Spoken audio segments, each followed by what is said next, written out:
안녕하십니까. 신인교대 군사TV 디펜스 브리핑입니다. 오늘도 역시 전세계 각종 군사 안보, 국방, 무기 관련한 소식 중에 중요한 소식 간추려서 브리핑 해드리겠는데요. 정말 충격적인 소식이 있습니다. 그리고 중국, 러시아 부디 까보 중 까보 러가 되기를 바라는데 어쨌든 그런 양국의 최신 무기 동향도 있습니다. 첫 번째 소식인데요. 중국이 차세대 항공모함 003형의 선체 모듈 조립에 착수한 가운데 여기에서 운용할 중국판 E2 호크아이 KJ-600의 시험 비행이 임박했다는 소식입니다. 중국이 미국의 E2D 호크아이를 모방해 개발 중인 항모 탑재 고정익 조기 경보기인 KJ-600이 조만간 시험 비행에 나설 것이라고 중국 소식통이 KJ-600을 개발 중인 시안항공공업 관계자를 인용해 2일 전해왔습니다. 이 기체는 Y7 수송기를 기반으로 개발된 시험용 기체인 JZY-01을 기반으로 기체와 레이더를 더욱 개량한 모델인데요. 전체적으로 미국의 E2D와 근접한 성능을 보유하고 있다고 소식통은 전했습니다.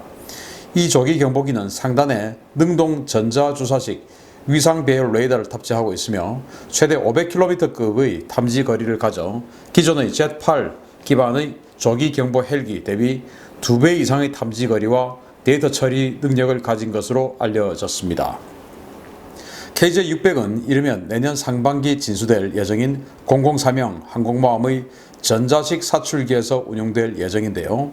시안항공공업은 KJ-600의 시험 비행이 안정화 단계에 들어가면 지상 시험장에서 지상 사출과 강제 착함 장치를 이용한 착함 테스트를 실시할 예정입니다. 중국이 항공모함에 고정익 조기 경보기를 배치하면 중국 항모전단의 작전 능력이 비약적으로 향상될 것으로 보이는데요. 과연 중국 측이 주장하는 것처럼 E2D 수준의 성능이 나와줄지는 미지수입니다.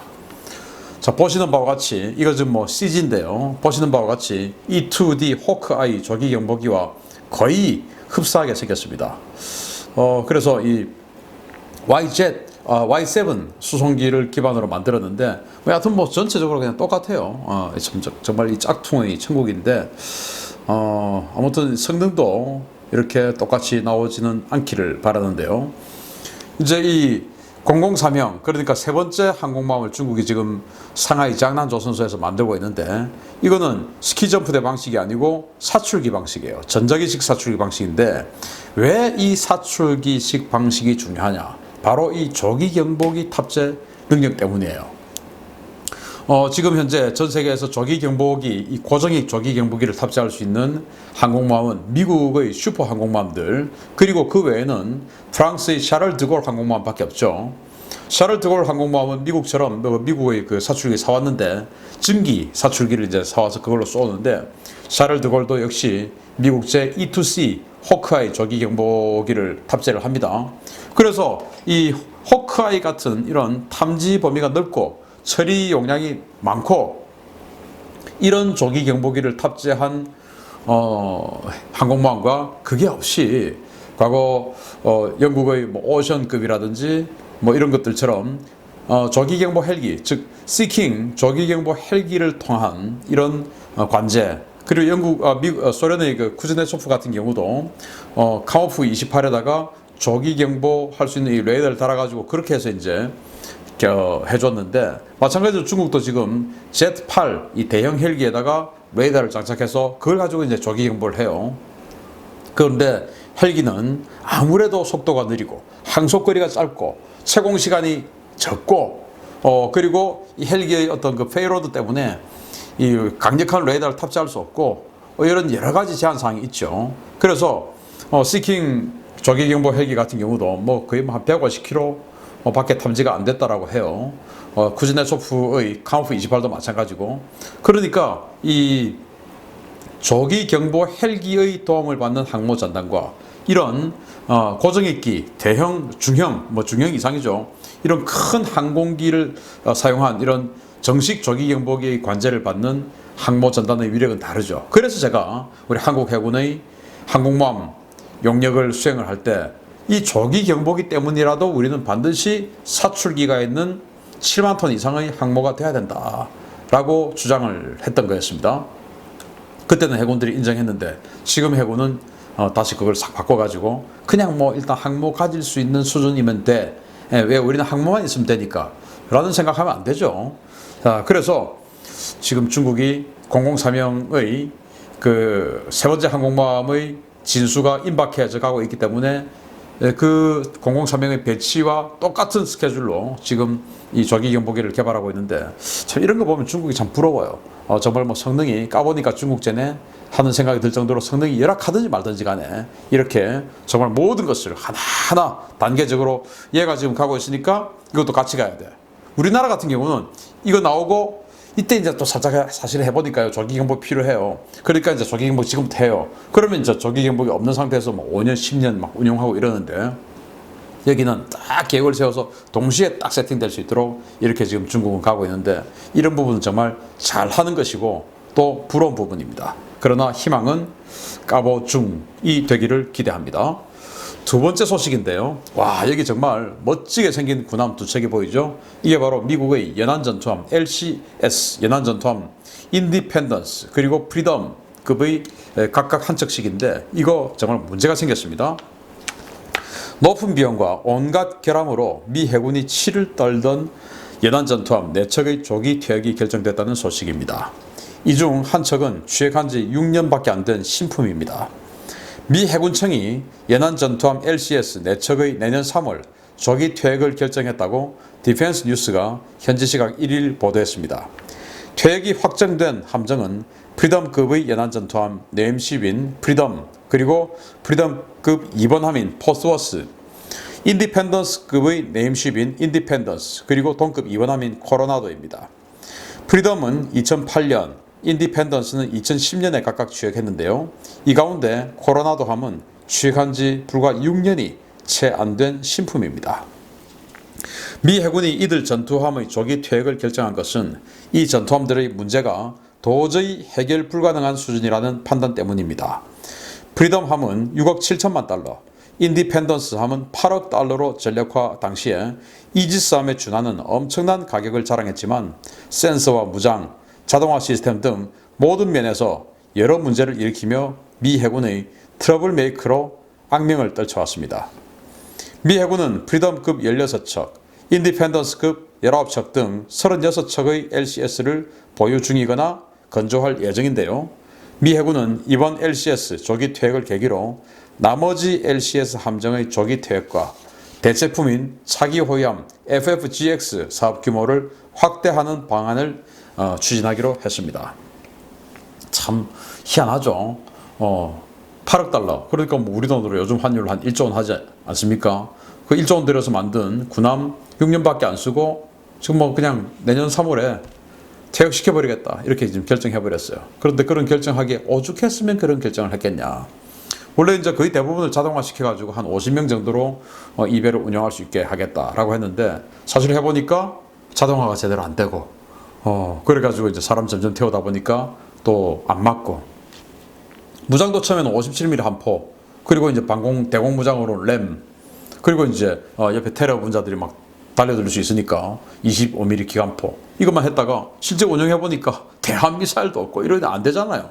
그래서 이제 스텔스 대한미사일인 NSM 이런 거 추가하고 또 그거 추가하니까 또 사통장치 또 들어가야 되고 또 여러 가지 이제 레이더 들어가야 되고 막 이렇게 되죠.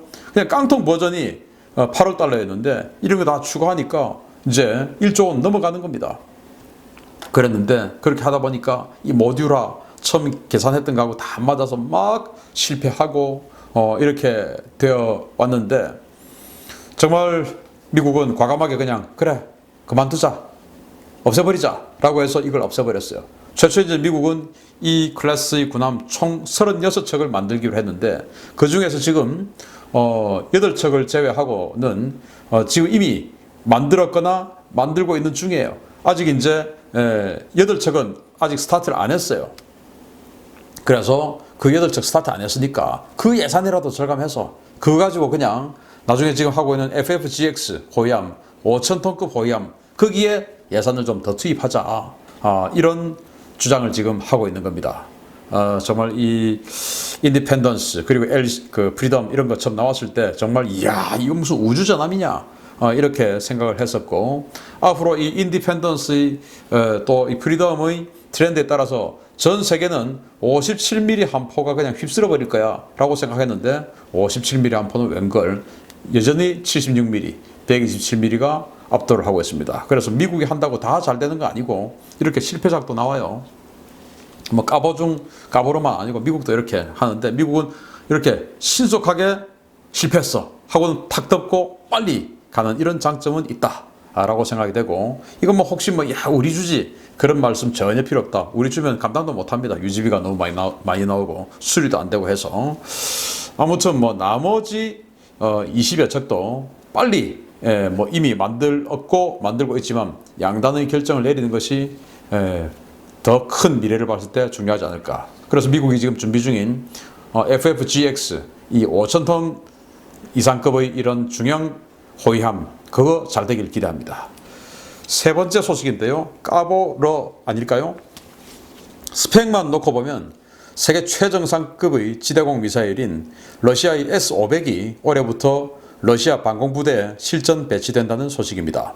러시아가 올해 하반기 차세대 지대공 미사일 시스템인 S-500을 실전에 배치한다고 디펜스 월드가 현지 시각 2일 보도했습니다.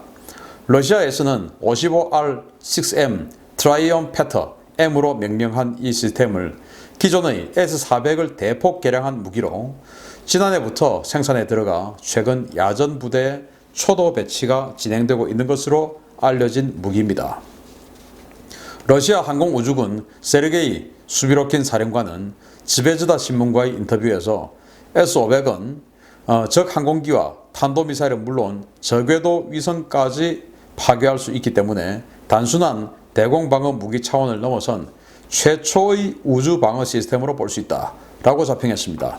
S-500은 다양한 조기 경보 자산과 연동해서 1000km 밖의 표적을 추적할 수 있고, 조기 경보기와 같이 대형 항공기는 1100km 밖에서 공격할 수 있으며 일반 전투기들은 400에서 600km 거리에서 공격이 가능한 것으로 알려져 있습니다. 중거리 탄도미사일에 대한 요격 능력도 보유하며 이 경우에 최대 10개의 탄도탄을 동시에 요격할 수 있다는 것이 러시아의 주장인데요. 스펙만 놓고 보면 정말 세계 최정상급인 이 미사일이 실전에서는 어떤 성능을 발휘할지 지켜봐야 되겠습니다. 야, 여기 엄청나게 커 보이는 이 미사일통, 이 안에 이제 미사일이 들었는데 이게 S-500 전용 미사일이에요. 주로 이제 S-400 미사일들 다 연동해서 쓸 수 있는데 이거는 S-500 전용인데 이게 무려 1100km를 날아간다 이거예요. 그래서 1100km 밖에 있는 조기경보기, 공중급유기, 수송기 이런 대형 항공기 공격할 수 있고, 전투기 표적, 스텔스가 아닌 일반 전투기 표적은 400에서 600km 밖에 있는 것도 때릴 수 있다라는 겁니다. 이 S-400 같은 경우에, 이거 이제 한 세대 이전 버전인 S-400 같은 경우에는 대형 항공기, 뭐 공중급유기나 이런 것들을 400km 밖에서 공격할 수 있고, 소형 전투기 이런 것들은 이제 150km에서 공격할 수 있는데 이건 뭐 어마어마하게 확장된 것이죠. 그래서 이 전투기 가지고 모스크바 근처에 절대 올 생각하지 마, 이제 이런 거 아니겠습니까? 정말 뭐 사정거리 끝내주는데 이게 정말 제대로 된 성능, 또 이 레이더는 제대로 된 탐지를 할 수 있을 것인지 그건 이제 알 수가 없죠. 그래서 이 S-400이 사실은 그 지난 시리아나 이런 곳에서 이스라엘 전투기들이 막 들어가서 폭격하고 하는 것도 못 봤지 않습니까? S-400 그러면 뭐 지금 현존하는 최강의 방공 시스템이다 이렇게 알려져 있는데 스펙은 그래요. 그런데 이스라엘 전투기들, 미국 전투기들 막 들어가서 다마스커스 폭격하고 하는데 못 봤죠. 그리고 스펙상으로는 세계 최강의 야전 방공 시스템, 그러니까 이동 방공 시스템인 판칠-S, 이거 뭐 지금 뭐 리비아에서 1박 2일 사이 7대 격파되고 막 지금 박살나고 있지 않습니까? 그래서 러시아가 말하는 이 스펙 제대로 나와줄지 그거는 까봐야 안다, 까보러죠. 그래서 또 그렇게 되길 기대합니다. 마치겠습니다. 감사합니다.